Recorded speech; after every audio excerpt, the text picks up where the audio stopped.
Now, we're going to go over a defense to when someone is shot in on the head and side and you've already sprawled. First defense that I have for you will always start, if I want to go down from my first level of defense all the way to my last, which I will go over with you real quick, is my head and my hands are always the first wave of defense. When they shoot in, if I have my head and hands up, I just might be able to stop them right away. Head and hands up. Now my next level of defense is going to be my hips and my legs. He shoots in, head and hands blocked, I have to throw my hips and my legs back, right?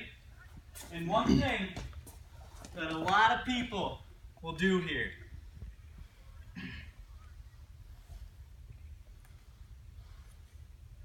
a lot of people do this, and when I bring this up at practices, sometimes people don't like it, but it works extremely well.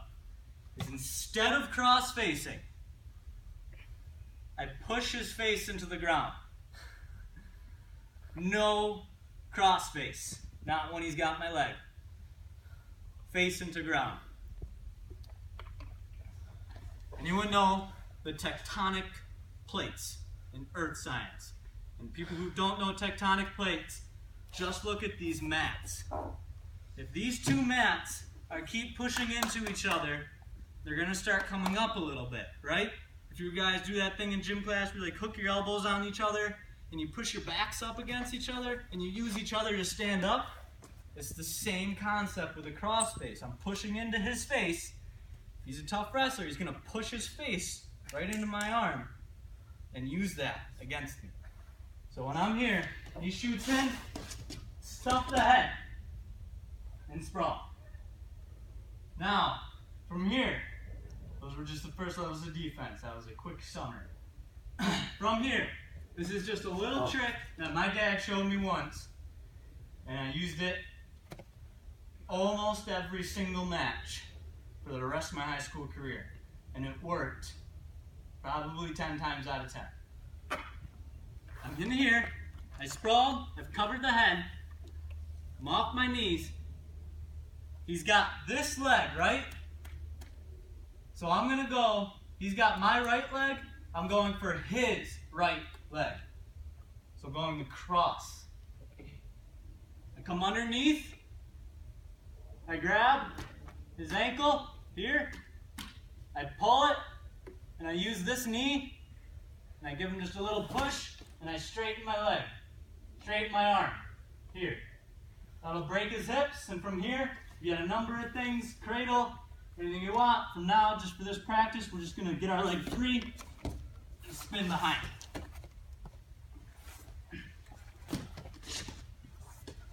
So we're here, head and hands up, sprawl, stuff the head, square.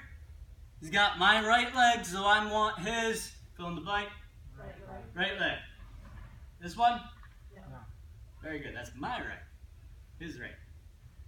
Reach under, ankle, especially great for you tall people. Pull the ankle, straighten my arm, and pop with my right leg, over. Sometimes he's gonna be a really tough guy, and he's not gonna go over very easily. When I'm here, I've got this, and I'm going. Well, look at now. Just look at the situation we're in now. Who has the better position? He's almost off balance completely. Just keep going with it. If you have to, come out to the side more and just turn him down. Corkscrew it down. Now he's on his butt. Just keep going. If you can get this ankle, just rip on it. Don't try and break his knee. Just get up so he can't use it to balance himself.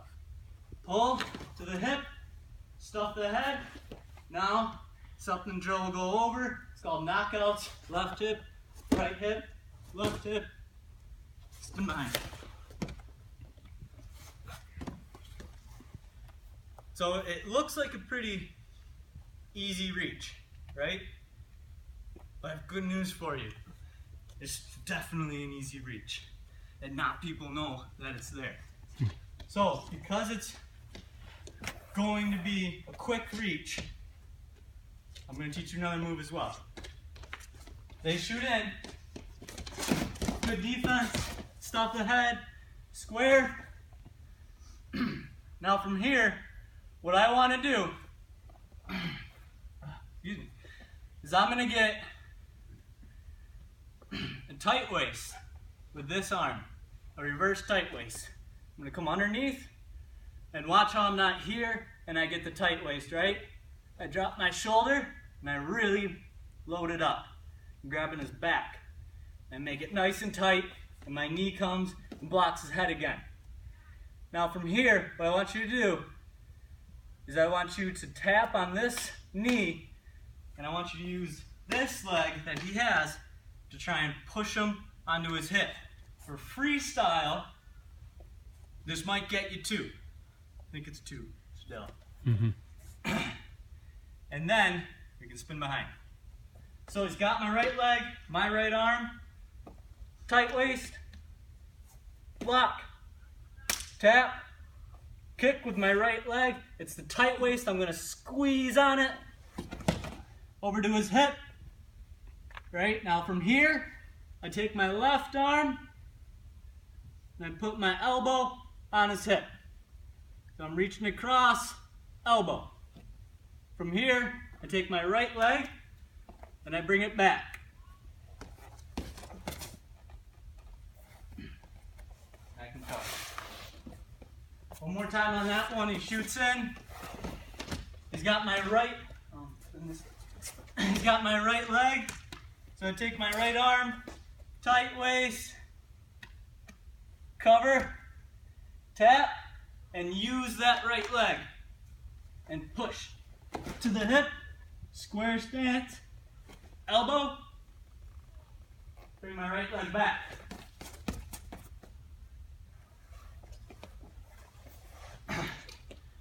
Does anybody need to see either of those again? Could you do the last one but facing the other way so I could see your other leg? Absolutely. So he shoots in for here. So I'm here, take my right arm, reverse tight waist, and remember I'm not here and doing it, I'm dropping down and really loading that tight waist up. Then I come back, and I use this leg, same with the ankle, I use this leg to try and push him on his shoulder. And I tap and bring him over.